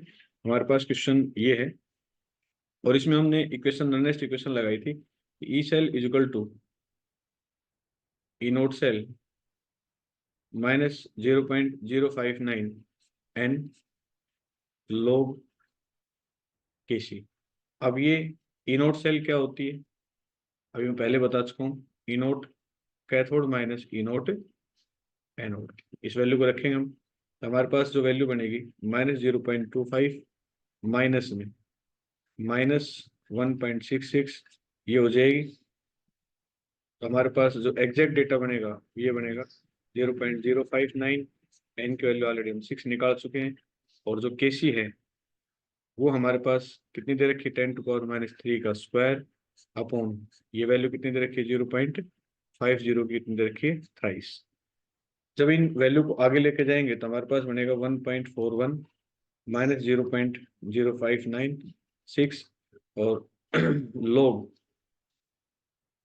8 इंटू 10⁻⁻⁶। कैलकुलेशन करने के बाद हमारे पास ये वैल्यू आएगी। अब इस वैल्यू को अगर आगे एक्सपेंडेड करते हो तो हमारे पास है 1.41 माइनस 0.059 अपॉन 6, और लॉग की वैल्यू को ओपन करते हो तो log 8 log a into B का केस बन गया ना, और ये हमारे पास कितना हो जाएगा, माइनस डायरेक्ट लिख लें, -6 log 10 की वैल्यू 1 हो जाएगी। हमें पता है log a to the power b log a होता है। आगे देखें, 1.41 minus 0.059 divided by 6 log 8, approximation कितना आएगा, वैल्यू बढ़ा दो एक, 0.9, ये माइनस है, ये 6 है, log 10 की वैल्यू आएगी तो 6, और अब हमारे पास जो वैल्यू आएगी 1.41 माइनस 0.059, 6 अप्रोक्सीमेट -5.09, और गुणा वगैरह करके, और 1.41 plus 0.05, approximate exact answer 1.46 volt के आसपास आएगी। ये आंसर हमारे पास आएगा, 3 मार्क्स का क्वेश्चन है, और इस टाइप पे हमारे पास एग्जाम में हर बार क्वेश्चन मिलता है। आई थिंक ये कंसेप्ट आपको समझ में आ गया होगा। नेक्स्ट न्यूमेरिकल पे चलते हैं, 24 पे। 24 कहता है हमें कि हमें इसमें से पार्ट सोल्व करने, right the name reactions. Naming reaction पूछी हमसे, बच्चों ने सोचा कि नेमिंग रिएक्शन दे ही नहीं रखी पेपर में, थी नेमिंग रिएक्शन इसके अंदर, लेकिन दो करनी थी, इसमें से कोई भी दो रिएक्शंस जो है इसके अंदर हमें करनी थी, और उस दोनों रिएक्शन से हम इस पार्ट को कर सकते थे। दो रिएक्शंस में हमारे पास क्या था कि phenol react with carbon dioxide, ये हमारे पास फिनोल दे रखा है, और उसने किसके साथ रिएक्शन की, कार्बन डाइऑक्साइड और NaOH की प्रेजेंस में रिएक्शन की। ठीक है, हाई प्रेशर लिया और हाइड्रोलाइसिस फॉलो की। तो आप लोगों को ध्यान होगा कि हमने एक रिएक्शन पढ़ी थी, कोलबस रिएक्शन, वही रिएक्शन है, और इसका जो फाइनल प्रोडक्ट जो बना था हमारे पास कोलबस रिएक्शंस का, वो क्या बना था, सैलिसिलिक एसिड। तो ये हमारे पास था सैलिसिलिक एसिड, और रिएक्शन नेमिंग रिएक्शन कौन सी होगी, है कोलबेज रिएक्शन। दूसरा जो पार्ट है बी, ये हमारे पास सेकंड नेमिंग रिएक्शंस थी, और ये ध्यान हो कि सोडियम फिनोक्साइड का मेंबर ले रखा था, हम भी यहाँ करते हैं। ये हमारे पास था सोडियम फिनोक्साइड, ये हमारे पास सोडियम फिनोक्साइड है, और इसको हमने किसके साथ रिएक्शन की, आयोडोमीथेन CH3 आई के साथ रिएक्ट की। तो आप लोगों को ध्यान होगी कि एक रिएक्शन थी Williamson synthesis, Williamson synthesis, Williamson synthesis reactions थी, तो ये हमने रिएक्शन की, तो हमारे पास बन गई OCH3 मिथोक्सी बेंजीन। तीसरा पार्ट और ले लेते हैं, सी पार्ट। ये हमारे पास ध्यान होगा कि रिमर टिमन रिएक्शन है फिनोल की, ये देखते पहचान के होंगे आप, फिनोल है, और उसके साथ हमें क्लोरोफॉर्म दे रखी है CH Cl3 QS दे रखी है। तो ये रिएक्शन कौन सी है, reamer Tiemann reactions, naming reaction है ये सभी, अगर दिमाग में रही हो। और सेम प्रोडक्ट जैसे उसका सैलिसिलिक एसिड बना था, इसका प्रोडक्ट हमारे पास क्या बनता है, सैलिसल डिहाइड, कंफर्म बनता है इसका प्रोडक्ट, देख रिएक्टेंट देखते पहचान जाना चाहिए हमें। चलिए नेक्स्ट रिएक्शन के ऊपर आते हैं। अगला क्वेश्चन 25 है, हमसे पूछा है कि बताइए इसका IPAC नेम क्या होगा। तो फर्स्ट पार्ट है राइट द IPAC नेम। तो नंबरिंग 1 2 3 4 5 6, तो 3 और 5 के ऊपर क्या लगा है, डाई मिथाइल, तो 3 5 डाई मिथाइल। उसके बाद ये बेंजीन के साथ कार्बन चेन चली हुई है, तो फिनाइल, और ये इथे, दो कार्बन हो गए ना, 1 2, तो ये हमारे पास हो जाएगा इथेनोएट, ये करेक्ट IPAC नेम होगा इसका। Convert toluene to meta bromobenzoic acid, B part को हम लेके चलते हैं। ये हमारे पास टोलिन का मेंबर है CH3, और इसको हमें बदलना किसके अंदर है, ब्रोमो बेंजोइक एसिड। तो ये बेंजोइक एसिड है, तो बेंजोइक में ब्रोमो कहाँ पोजिशन पे लगेगा, मेटा पे। तो चलिए हम क्या करेंगे, इसको सबसे पहले हमें बेंजोइक एसिड में बदल लें, तो ऑक्सीडेशन करना होगा, और ऑक्सीडेशन किसके प्रेजेंस में होता है, हमें पता है KMnO4 की प्रेजेंस में, या फिर क्यू से लेके चलते हैं उसकी प्रेजेंस में अगर हम करेंगे, तो हमारे पास बन जाएगी इस तरह से बेंजोइक एसिड। अब इसमें क्या कर दो, तुम ब्रोमिनेशन कर दो, और ये किसके प्रेजेंस में होता है, FeCl3 के प्रेजेंस में होता है। जैसे ब्रोमिनेशन करेंगे हमारे पास जो प्रोडक्ट बनेगा वो ये बनेगा। अगर हम सी पार्ट को लेके चलें, कहता है फ्लोरो एस्टिक एसिड, तो एस्टिक एसिड हमारे पास ये होता है, और इसके साथ फ्लोरीन जुड़ गई, और ये क्लोरीन एसिटिक एसिड।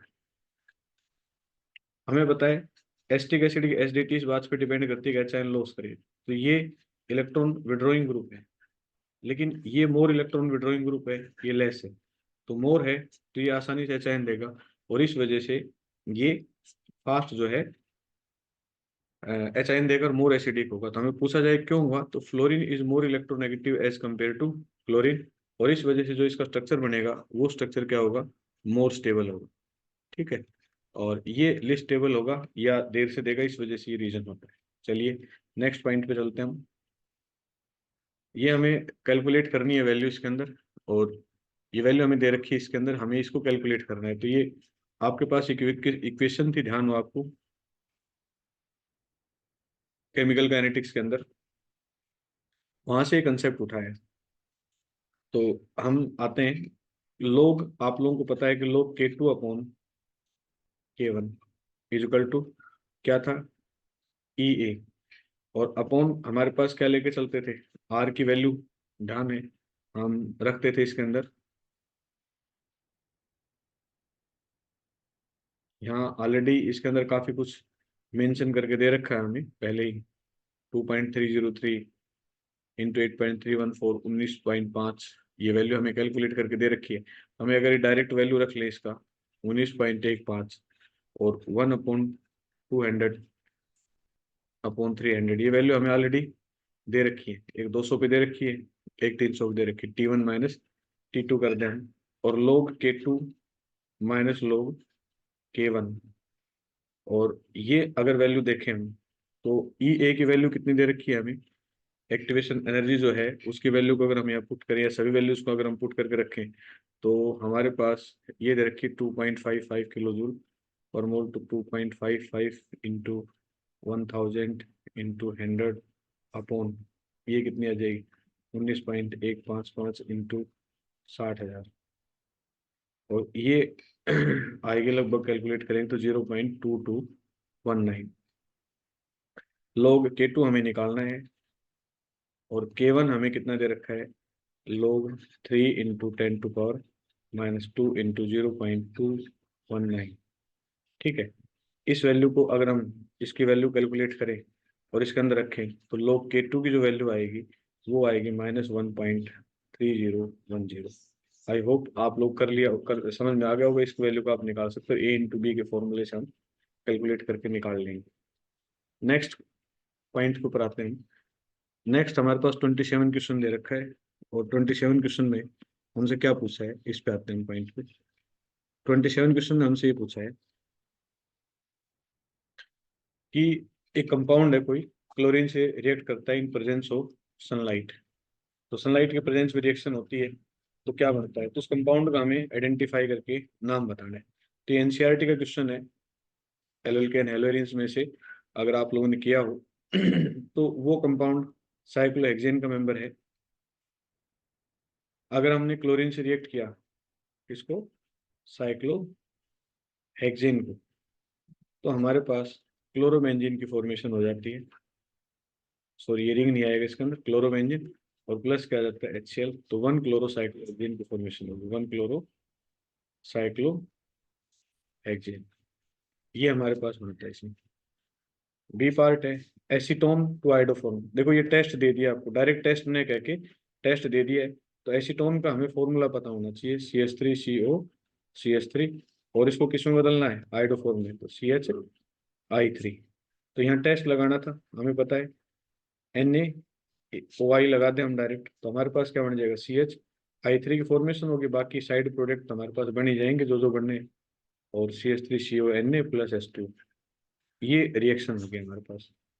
बेंजीन से डाइफिनाइल बनाना है, तो बेंजीन है तो डाइफिनाइल, तो हमारे पास फिटिक रिएक्शन लगेगी तब डाइफिनाइल की फॉर्मेशन होगी। तो पहले बेंजीन के मेंबर्स को अगर हम पकड़ के लेके चले यहाँ से, वहां से रिएक्शन करने की कोशिश करें, तो हमारे पास बन सकता है।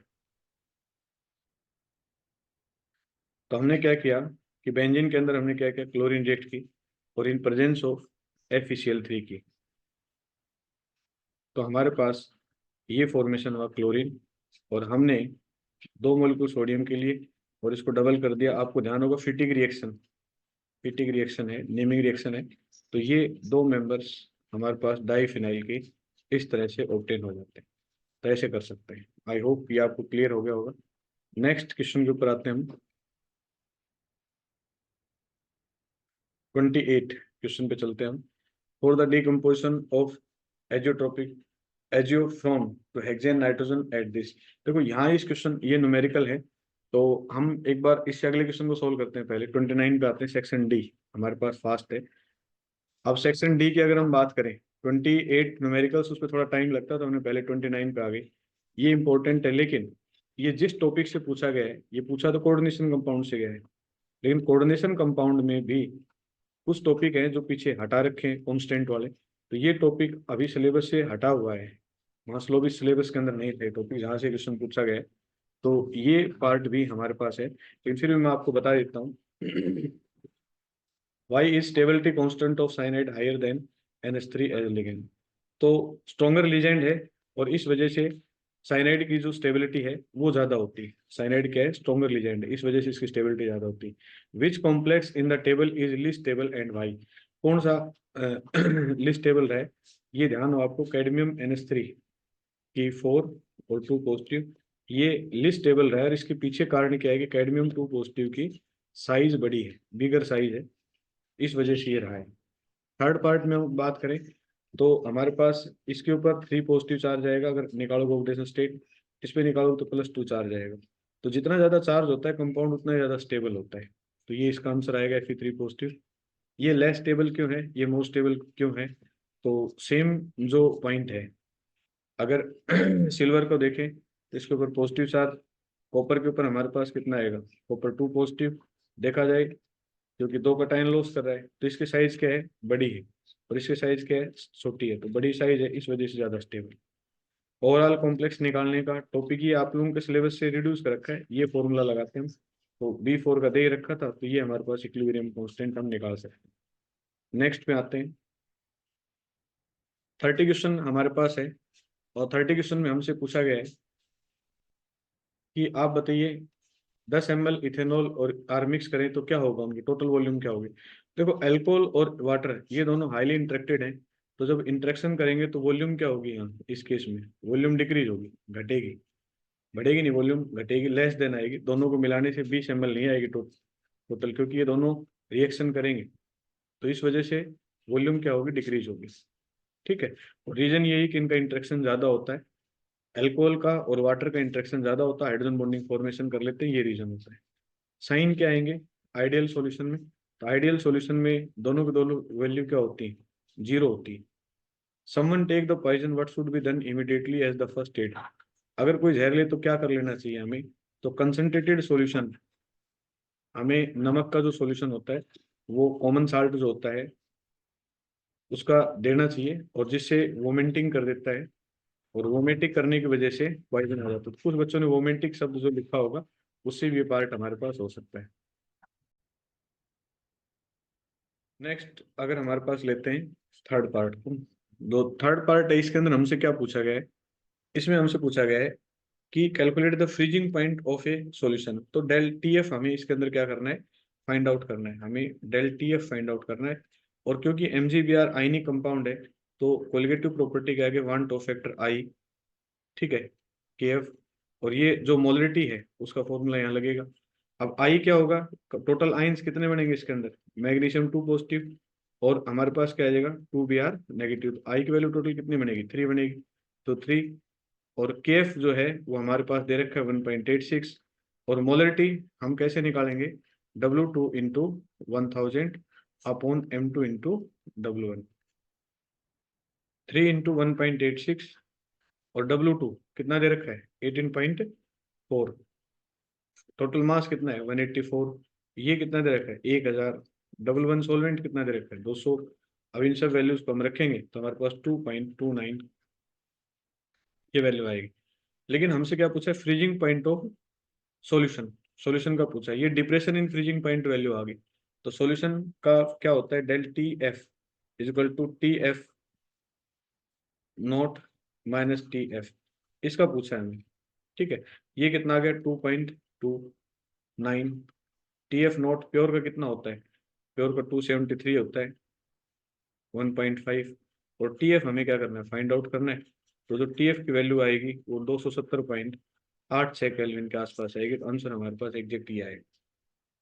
ये कोलिगेटिव प्रॉपर्टी मोस्ट इंपॉर्टेंट, हर बार एग्जाम के अंदर आती है, तो क्लियर होगा आपको। नेक्स्ट के ऊपर आते हैं हम, सेक्शन ई में आ जाते हैं। और यहाँ से हमसे 31 क्वेश्चन है।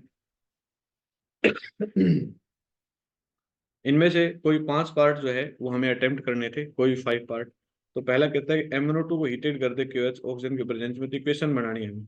तो MnO, right the balance chemical equation. Oxygen के प्रेजेंस में हम हीट कर देते हैं, QH ले लेते हैं। तो जब हम हीट करते हैं तो ये किस में टूटता है, K2MnO4 में। और प्लस हमारे पास वाटर मोलिक्यूल्स। तो जब बैलेंस करेंगे तो 2 इसके आगे आएंगे, 4 इसके आगे आएंगे, और 2 इसके अंदर आएंगे। ये फॉर्मेशन होगा। ये कहता है दोनों में से कौन सा स्टेबल है। तो जो इसमें हाफ फील्ड होता है वो ज़्यादा स्टेबल होता है। तो देखा जाए 3 पॉजिटिव में हमारे पास क्या आता है, D5 इलेक्ट्रॉन आते हैं, और इसमें कितने आते हैं, D6। तो ये हाफ फील्ड है, इस वजह से ये क्या होगा, मोर स्टेबल होगा। जिंक वाइट क्यों होता है, क्योंकि इसके अंदर डी ट्रांजिशन नहीं होता, फुली फील्ड भरे होने की वजह से। Tension metal form the alloy, यहाँ हम अनपेयर्ड इलेक्ट्रॉन का कंसेप्ट भी लिख सकते हैं, और छोटी साइज होने की वजह से उनको रिप्लेस भी कर सकते हैं, ये भी कारण होता है। ये कहता है कि ये स्ट्रॉन्गेस्ट बेस क्यों है। तो देखा जाए लेंथेनाइड कॉन्ट्रैक्शन में लेंथेनियम यहाँ होता है, लुथेनियम यहाँ होता है।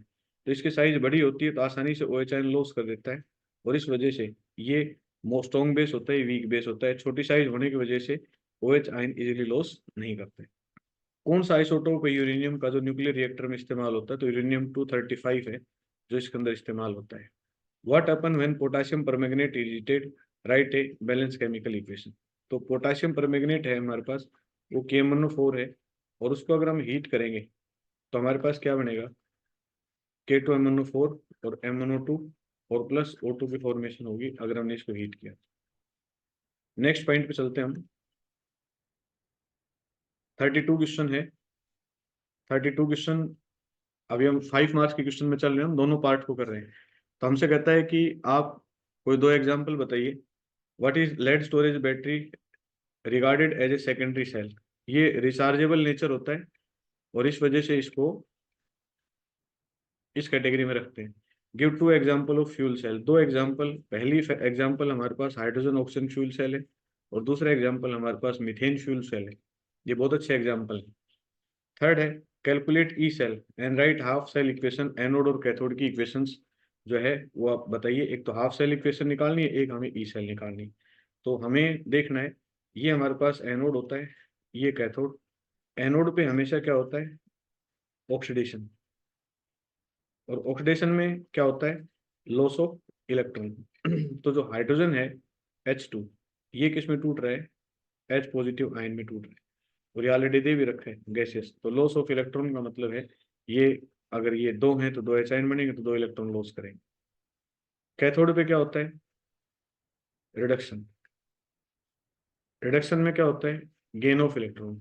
तो कॉपर 2 पॉजिटिव है, वो 2 इलेक्ट्रॉन गेन करके किस में बदल जाएगा, कॉपर में बदल जाएगा। तो ये हमारे पास, अब कहते हैं write the half cell reaction, ये लिख दी। अब हमें क्या निकालनी है, ई सेल फाइंड आउट करनी है। तो चलिए ई सेल फाइंड आउट करेंगे, तो नर्नेस्ट इक्वेशन लगाएंगे हम।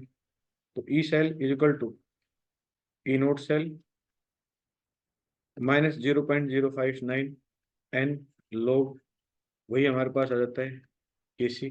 अब ओवरऑल रिएक्शन इसके निकाल लो, तो ये इससे कैंसिल हो जाएगा, तो एन की वैल्यू तो 2 होगी, और ये हमारे पास क्या हो जाएगा, H2 Cu2 पॉजिटिव, और ये हमारे पास क्या होगा, 2H पॉजिटिव और प्लस Cu।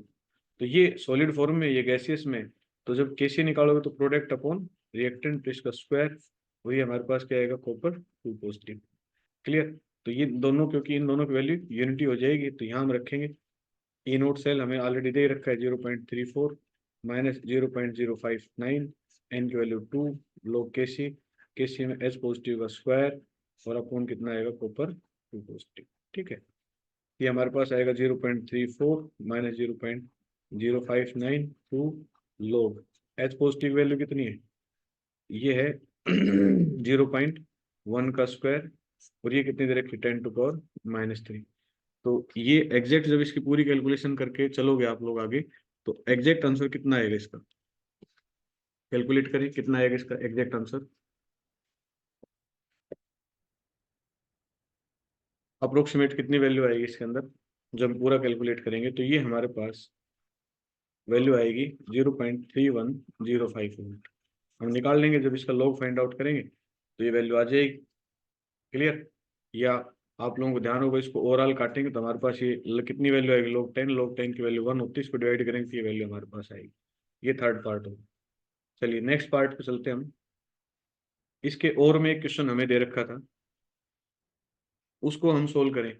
तो सेम हमसे यहाँ गिव्स एनर्जी पूछी है, ईएमएफ पूछा है दोनों का, और हमें फाइंड आउट करना है वही, हमें एनोड कैथोड की रिएक्शंस का ही हमें ध्यान रखना है कि ये एनोड है, ये पार्ट हमारे पास कैसा है, कैथोड है। ठीक है, तो सेम फॉर्मूला है, मैं डायरेक्ट इसके अंदर सीधा फॉर्मूला बता देता हूँ कि अगर हम ई सेल यहाँ फाइंड आउट करेंगे, बिल्कुल डिटो वैसे ही है, तो हमारे पास ई नोट, ई कैथोड माइनस ई एनोड रखेंगे तो लगभग ये वैल्यू दोनों कैथोड माइनस 0.30 माइनस 0.0591/6 वैसे आएंगे सेम जैसे हमने पीछे निकाला था, और log 10⁴, और लास्ट में जब हम वैल्यू निकालेंगे तो ये अप्रोक्सीमेट वैल्यू आएगी 0.26 वोल्ट। ये वैल्यू हमारे पास ई सेल आएगी। और डेल जी भी पूछी है, तो del G is equal to -NF E cell आएगी। एन हमें पता है सभी को 6 रखा था, ये 96,500 होता है। ई सेल कितनी आई थी 0.26, ये कैलकुलेट करेंगे तो ये -150.877 किलो जूल आसपास आएगी। फॉर्मूला सेम लगेगा जो पीछे लगा था। हाँ, ये इंपॉर्टेंट एस्पेक्ट है जो इलेक्ट्रोलाइसिस में से हमसे पूछा गया है, तो इसको हम बड़े ध्यान से सोल्व कर सकते हैं। इसमें कह रखा है कि मैग्नीशियम है वो किस में टूट जाएगा, मैग्नीशियम 2 पॉजिटिव पार्ट में टूटेगा। हम इस एस्पेक्ट को देखें ध्यान से।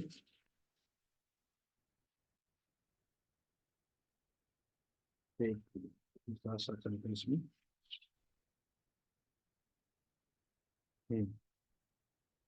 मैग्नीशियम किस में टूट रहा है, मैग्नीशियम 2 पॉजिटिव में 2 इलेक्ट्रॉन क्या कर रहा है, लॉस्ट। तो हमें जनरल कंसेप्ट पता है कि magnesium 24 gram of magnesium require charge, कितना चार्ज चाहिए इसको, 2F, जितने इलेक्ट्रॉन उतने।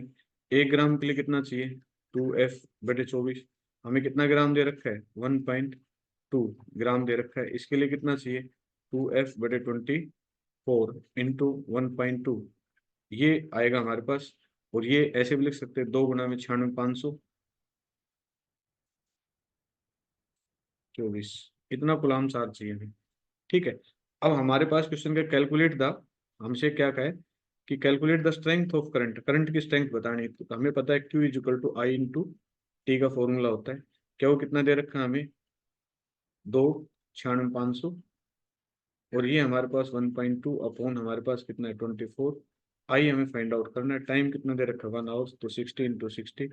अब हम आई की जो वैल्यू एग्जैक्ट कैलकुलेट करेंगे तो वो हमारे पास आएगी 2.68 एम्पियर, ये आंसर आएगा।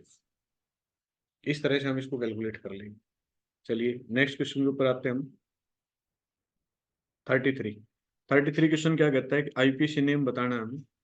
तो आईपीसी नेम क्या होगा इसका, आप सभी को पता है कि जनरल सा फॉर्मूला दे रखा है, तो डबल बॉन्डिंग से हमारे पास यहाँ स्टार्ट हो जाएगी, यहाँ फंक्शनल ग्रुप है यहाँ भी है, तो हम प्रायोरिटी देंगे 1 2 3 4, फंक्शनल ग्रुप से स्टार्ट करेंगे हम।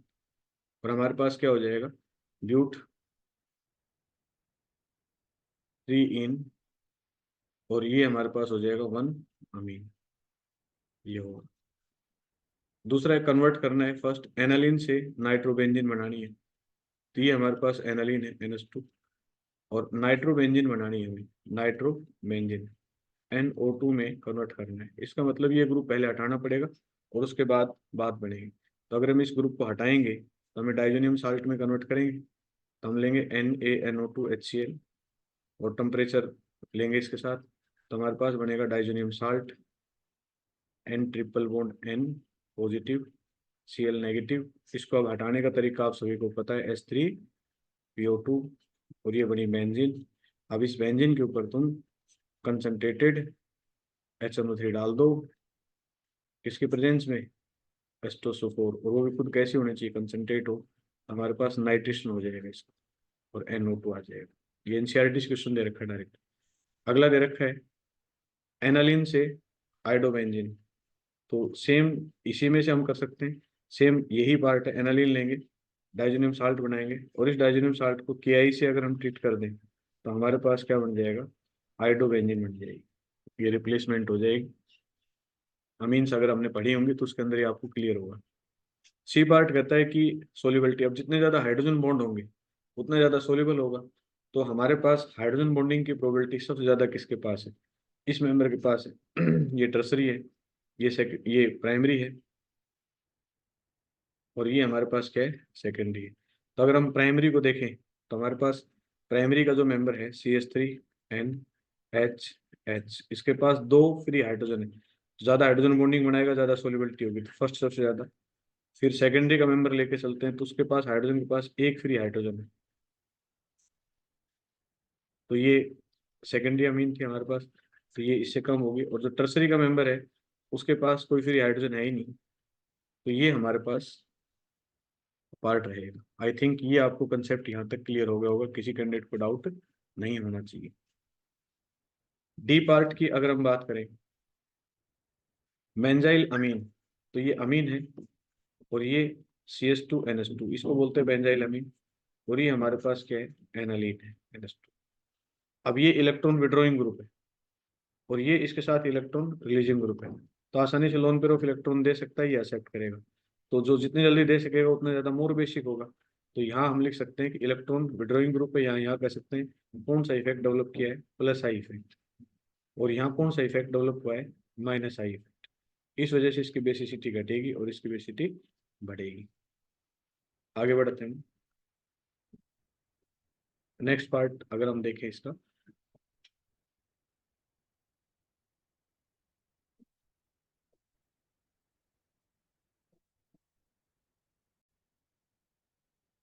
लास्ट है हमारे पास, और इसके और में क्वेश्चन पूछा हुआ है। अच्छा क्वेश्चन है, मुझसे पूछा हुआ है कि बताइए कि जो हमें कंपाउंड दे रखा है इसमें से हमसे ABCD के बारे में पूछा है कि A क्या होगा, B क्या होगा, और हमारे पास C क्या होगा, D क्या होगा, E क्या होगा।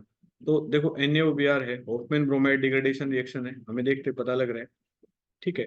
तो ये अमाइड का मेंबर है हमारे पास, ये A जो है इसको देखते पता लगेगा कि ये अमाइड का मेंबर है, तो ये हमारे पास अमाइड का मेंबर बनेगा CONH2। अब हमने इसमें क्या लगाया, हॉफमैन ब्रोमाइड डिग्रेडेशन, तो हमारे पास एक कार्बन कम होगा, तो ये NH2 की फॉर्मेशन हुई, एनालिन। फिर हमने इसमें अगली कंडीशन जो दे रखी है NaNO2 और HbF4, ये आपको बाल से चिमन वाली कंडीशन है, 273 केल्विन। तो हमारे पास ये बनेगा कॉम्प्लेक्स बीच का NbF4 नेगेटिव, तो ये हमारे पास B बना और ये C बना। अब इसकी दो पॉसिबिलिटी है, अगर हमने इसको हीट कर दिया तो ये फ्लोरोबेंजीन में कन्वर्ट हो जाएगा, जो कि बाल से चिमन का प्रोडक्ट है, नेमिक रिएक्शन है। और सी में हमने कंडीशन दे दी कॉपर NaNO2 के साथ, तो फिर ये नाइट्रोबेंजीन में कन्वर्ट हो जाएगा।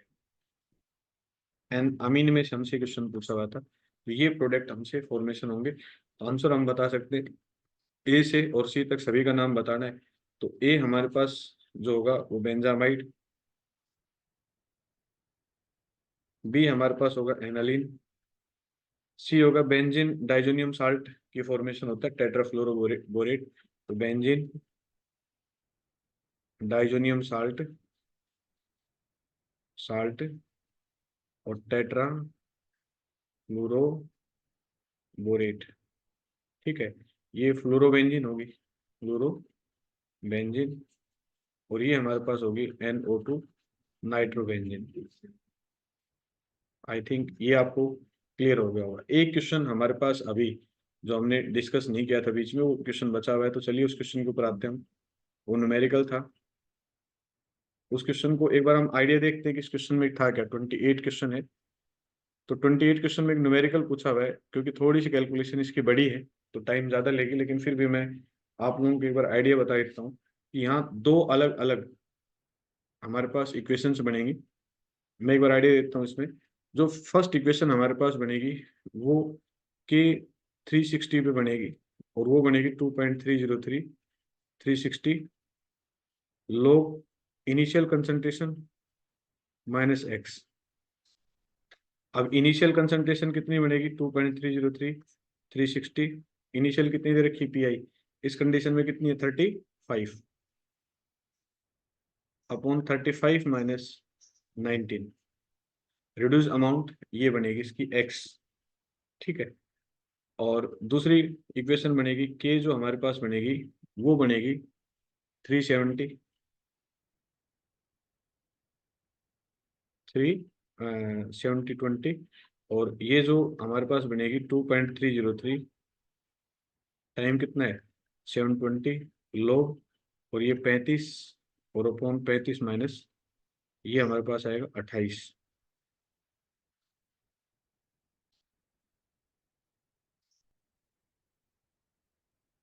और ये अपने पास जो आएगा आंसर, इसका जो आंसर आएगा, इसका जो आंसर आएगा, उन दोनों का एवरेज हमारे पास रेट कांस्टेंट बनेगा। एवरेज रेट कांस्टेंट वो अप्रोक्सीमेट बनेगा 2.175 प्लस 2.235 डिवाइडेड बाई 2। और इन दोनों में कॉमन जो आएगी वैल्यू 10⁻³ आएगी। तो यहाँ जो रिजल्ट आएगा हमारे पास वो आएगा 2.205 इंटू 10⁻³ सेकेंड। टाइम क्योंकि लंबा चाहिए इसके लिए तो थोड़ा सा शॉर्ट है। कोशिश की है कि पूरे पेपर को एक बार मैंने आपके बीच में ओवरव्यू कर दिया है। आई होप कि ये कंसेप्ट आपको अच्छा समझ में आया होगा। थैंक यू, धन्यवाद।